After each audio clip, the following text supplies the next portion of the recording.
Baiklah, Assalamualaikum warahmatullahi wabarakatuh. Perkenalkan, nama saya Hafiq Ilori, NPMG 1D019021. Saya berasal dari kelas A, mata kuliah Etika Profesi. Baiklah, saya di sini akan menjelaskan tugas UAS ulangan akhir semester mata kuliah Etika Profesi dengan dosen pengampu Bapak Faisal Hadi, STMT. Baiklah, langsung saja ke soalnya. Jadi, yaitu sikap dan perilaku yang akan saya lakukan sebagai seorang engineer profesional dan bekerja pada suatu perusahaan atau instansi terkait dengan semua materi yang ada. Baiklah, sebelum itu kita harus mengetahui apa itu engineer profesional. Engineer profesional itu adalah seorang individu yang telah menyelesaikan studinya dan telah mendapatkan lisensi untuk bekerja. Jadi dia dapat dikatakan dengan profesional. Tetapi ketika kita ingin dikatakan profesional, ada beberapa etika yang harus dimiliki seorang engineer. Itu yang akan saya jelaskan dengan ilustrasi diri saya sendiri. Baiklah, yang harus dimiliki seorang engineer profesional yaitu yang pertama itu adalah etika rekayasa. Apa itu etika rekayasa? Yaitu etika rekayasa adalah suatu cara agar kita dapat mengetahui nilai, pertama nilai moral, yang kedua adalah nilai karakter dari orang-orang yang ada di sekitar kita. Agar ketika saya bekerja menjadi seorang engineer profesional, saya dapat melakukan atau membuat suatu keputusan yang terbaik dari yang baik, yaitu yang mempunyai sedikit sekali resiko negatifnya dan mempunyai poin positif terbanyak. Kemudian yang kedua, seorang engineer profesional itu harus mempunyai sifat kebajikan. Apa itu kebajikan? Kebajikan ini dapat disamaartikan dengan kebaikan. Jadi ketika saya bekerja, yang pertama harus saya lakukan adalah ikhlas. Dan yang kedua adalah bersifat baik. Bersifat baik di sini, itu saya itu harus berpikir positif pada apa yang saya kerjakan. Berpikir positif pada teman saya, pada atasan saya. Jadi saya itu tetap menjaga kinerja saya di titik yang baik. Kemudian kebajikan ini harus dilakukan tanpa adanya sifat pamrih. Jadi seorang engineer itu harus tetap bersifat baik walaupun tanpa ada yang memperhatikannya. Karena hal tersebut bukan untuk penilaian seseorang kebajikan ini. Hal kebajikan ini yang terpenting ada pada pekerjaan itu sendiri. Baiklah, kemudian itu responsibility atau tanggung jawab. Hal ini adalah sangat penting dibutuhkan oleh seorang engineer profesional. Karena seorang engineer profesional itu harus bekerja dengan ulet. Jadi dia itu harus mengerjakan pekerjaan itu dengan sungguh-sungguh, kemudian sigap dan bekerja dengan maksimal. Ketiga hal ini dibutuhkan oleh seorang engineer profesional, yaitu saya yang akan melakukannya nanti. Saya harus melakukan ketiga hal ini untuk mendapatkan suatu hasil kerja yang maksimal. Hal itu adalah sangat penting bagi seorang engineer, karena kepuasan pelanggan adalah salah satu hal yang sangat menjadi rujukan engineer tersebut menjadi profesional ataupun tidak. Kemudian setelah itu ada organizing principle.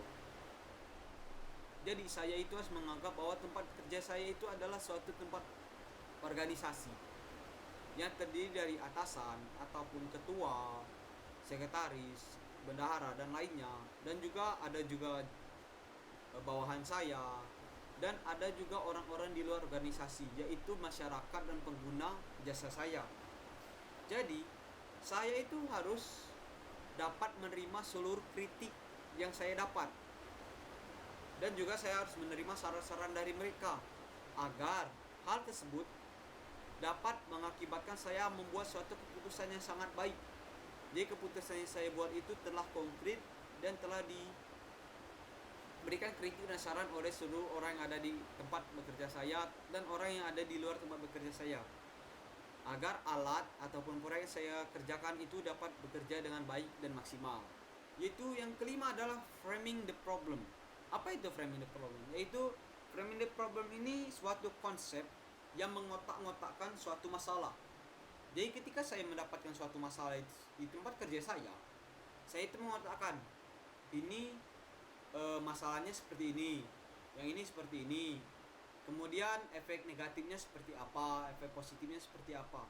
Jadi ketika saya sudah mengotak-ngotakkan hal tersebut, saya dapat membuat suatu rancangan atau desain yang dapat menyelesaikan masalah tersebut dengan memperbesar keuntungan dan memperkecil kerugian tanpa merugikan orang lain. Itu adalah salah satu sifat yang sangat penting bagi seorang engineer profesional. Itu dapat mengotak-ngotakkan masalah. Saya harus mengetahui hal tersebut agar dapat memecahkan masalah tersebut dengan baik, cepat, dan menimbulkan sedikit masalah lainnya di luar masalah tersebut. Nah, jadi dengan framing the problem, saya yakin bahwa saya dapat menyelesaikan masalah-masalah tersebut dengan sangat baik dan semaksimal mungkin. Kemudian, yang harus saya miliki ketika saya menjadi seorang engineer profesional ataupun ingin menjadi seorang engineer profesional itu common morality. Apa itu common morality? Itu adalah suatu nilai moral baik, nilai moral yang baik yang dimiliki di kalangan kelompok. Yaitu suatu kelompok yang menganggap hal tersebut baik, dan ini biasanya itu adalah mayoritas. Yang pertama itu adalah nilai empati, yang kedua adalah rasa kemanusiaan, yang ketiga jujur dan konsisten. Tentu saja hal ini sangat baik bagi seorang engineer, tapi hal ini sangat tidak mudah untuk dilakukan.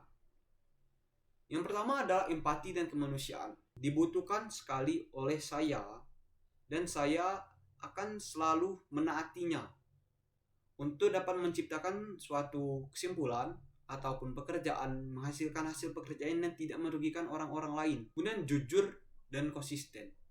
Jadi seorang engineer itu harus jujur. Tidak boleh tidak. Karena saya ketika bekerja rentan sekali terjadinya korupsi ataupun penyelewengan. Jadi ketika saya menjadi seorang engineer muda, saya tidak akan melakukan korupsi dan penyelewengan ataupun penggelapan dana yang ada. Dan juga saya akan selalu konsisten ketika saya bekerja, karena saya yakin adalah seperti yang telah saya sebutkan tadi, saya itu terbuka dengan kritik dan saran untuk mendapatkan suatu kesimpulan yang mutlak, dan saya harus konsisten dengan kesimpulan saya tersebut. Walaupun dikritik orang, walaupun orang beri saran, teman-teman saya memberi saran, saya harus konsisten dan menyerap saran dan kritik mereka agar dapat memixnya dan tetap konsisten dengan pendirian saya tersebut. Kemudian yang ketujuh adalah respect per person. Ini adalah salah satu yang paling penting bagi seorang engineer, yaitu mempunyai respect pada orang lain, seperti teman, atasan, bawahan, pelanggan, dan masyarakat. Jadi seorang engineer itu harus dapat membedakan respect-respectnya kepada teman seperti apa sifatnya, kepada atasan seperti apa, kepada bawahan seperti apa, kepada pelanggan seperti apa, pada masyarakat seperti apa, agar hal ini dapat memperbaik apa yang telah saya buat nanti. Misalkan saya telah membuat suatu alat atau membuat suatu bahan, tetapi respect saya terhadap alat tersebut dan saya memberitahukannya kepada teman-teman itu tidak baik, maka pandangan teman-teman, atasan saya, ataupun orang di sekitar saya itu akan berubah. Jadi, walaupun sebaik-baiknya pekerjaan yang telah saya lakukan, sebaik-baiknya alat ataupun program yang telah saya buat, itu tidak akan dapat bekerja dengan baik kalau saya tidak mempunyai respect terhadap teman-teman saya. Itu adalah sangat penting. Baiklah, itu saja yang insya Allah akan saya lakukan ketika saya menjadi seorang engineer profesional, yang akan saya sangat-sangat pegang teguh dalam pendirian saya. Dan terima kasih telah menonton. Jikalau ada salah kata, salah penyebutan dalam kosakata saya sangat minta maaf. Pada Allah saya mohon ampun. Saya akhiri. Wassalamualaikum warahmatullahi wabarakatuh.